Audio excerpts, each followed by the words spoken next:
Let's get it straight, girl, you don't need a nigga for nothing. Looking better every day, you got that Benjamin Button.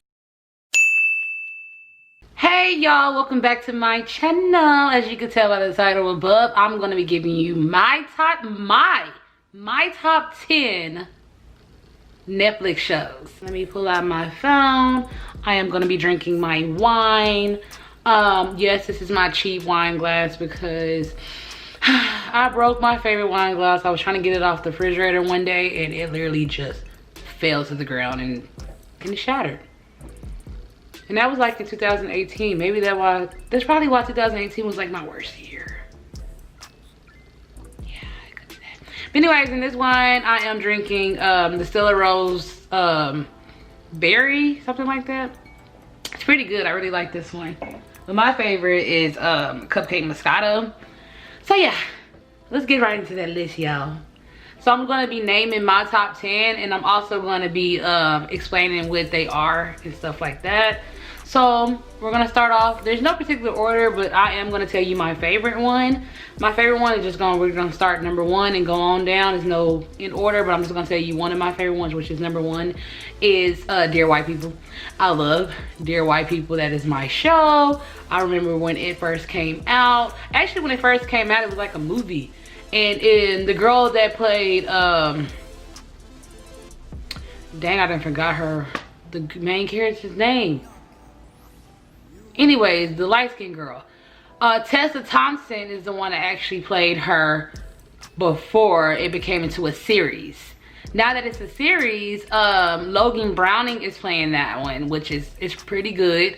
It talks about topics of what's going on in this world with, it's not a racist show, but it lets you know like what problems that we have with other races, with me being black and them being black, and it's like, you just gotta check it out yourself. I really like the show. I enjoy it so much. Yes. Okay.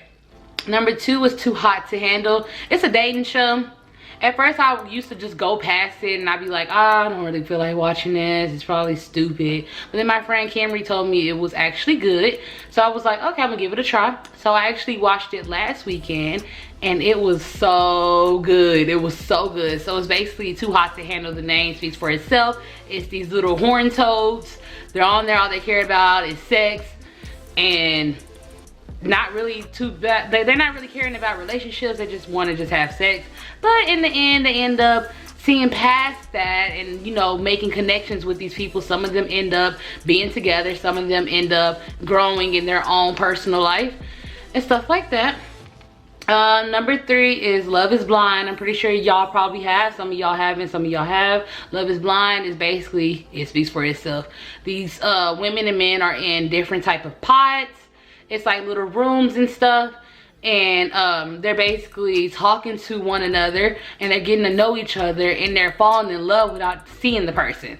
And then once they figure out this is the person that they want to be with, this is the person that they want to marry, the men usually are the ones that are like, do you want to be married? And the women usually say yes. And then they, like, when they meet for the first time and they get to see like, oh dang, like my favorite couple on there is Cameron and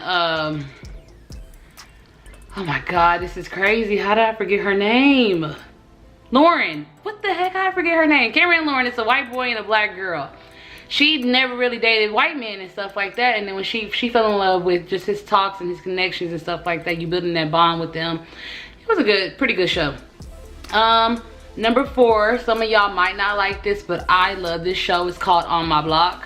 I love that show. It might be a little kiddish, a little childish, but I like that show so much. It's basically about these kids on the block and they're getting into a lot of crazy stuff. It's a pretty good show. Number 5 is She Gotta Have It by Spike Lee. This is one of my favorites. They actually canceled the series for season 3, which I'm sad about that. But it's just basically about this woman who, she's kind of free-spirited. Some may think she's a hoe, but I don't think she's a hoe. I really think she's just free-spirited, exploring her options and stuff like that. It's a pretty good show. Second season, it was kind of a lot of controversy stuff. No, controversial stuff.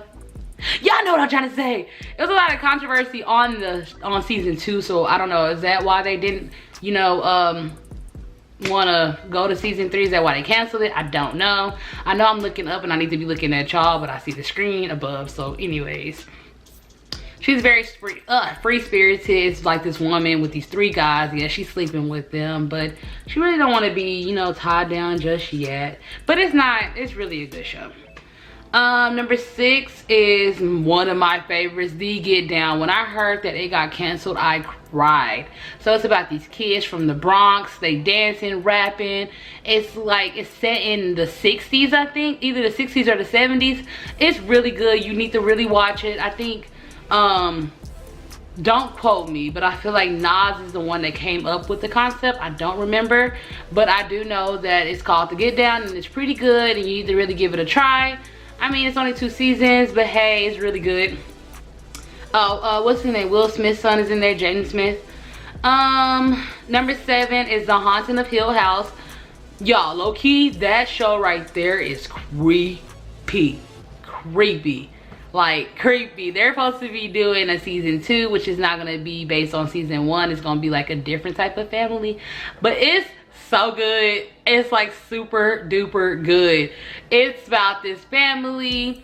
So basically the beginning of it, like the first episode is gonna be like them being younger, and then it keeps doing like, so them being younger is like a flashback, but it's based on them being grown, but they're gonna have flashbacks throughout the whole entire season of them being younger and what happened in the house and everything. I don't want to give it away, but it's pretty good. Y'all should go check out the trailer. It's really nice. Number 8, some people may not like this one, but I love it. It's called #BlackAsF. It's just basically about Kenya Barris, who's over grownish, blackish, mixed-ish, a bunch of ish. He also co-wrote Girls Trip. It's pretty good. It's good. It's kind of, it's cringy, but it's funny to me because I low-key like cringy stuff. Number 9 is Jailbirds. Y'all gotta go watch Jailbirds. Jailbirds is funny. It's about these, the name speaks for itself, jailbirds. You think of somebody in jail. So you got the women inmates and you got the men inmates, and they're on there dating. They're not seeing each other, but they're like, they got a toilet where they call it fishing, and it's basically like, dang, I forgot how they do it. I think you get the water out the toilet, and then you talk in the toilet and you can hear the other inmate, and then they start dating and stuff. Like this one guy, I forgot his name's a black dude. Girl, he got like, I just called y'all girl. He got like maybe 2 or 3 girlfriends. It's crazy. Number 10 is You. So yeah, I'm pretty sure y'all have heard of You with Joe Crazy Self. It's like, he a lunatic, but y'all can't lie, low key, I am rooting for him. Like, why am I rooting for him? I don't know, but I'd be like, Joe. And then when he kills somebody, like, no, Joe, why you do that? You want to be good. You really do want to be good. They picked up a season 3. I'm excited for that. If y'all haven't seen season 1 and season 2, it's on Netflix, so y'all should go ahead and try that out. And I'm just going to throw in number 11. Number 11 is Society. Some people may think it's boring, but I think it's pretty good. It's about these kids whose family goes missing. First, they go on a field trip. Then they come back, and they notice that their parents are gone. So they're basically living in their house by themselves, and they have to kind of like, what is it? Oh my God, I'm like having brain force. It's like really late. Usually I do videos early. My mind is all over the place. They have to fend for themselves basically. It's really good. It's a lot of twists and turns and like, what the heck? And oh my God, I wish they picked up a season 2. I'm ready for that, but what's going on with Corona? I don't know how soon we'll get a season 2. But that is my top 10 Netflix shows that I feel like you may enjoy or you may not enjoy, but it's up to you to try them out. So yeah, thank y'all for tuning in, and make sure y'all like, y'all comment, and most importantly, y'all subscribe, and I will see y'all next video.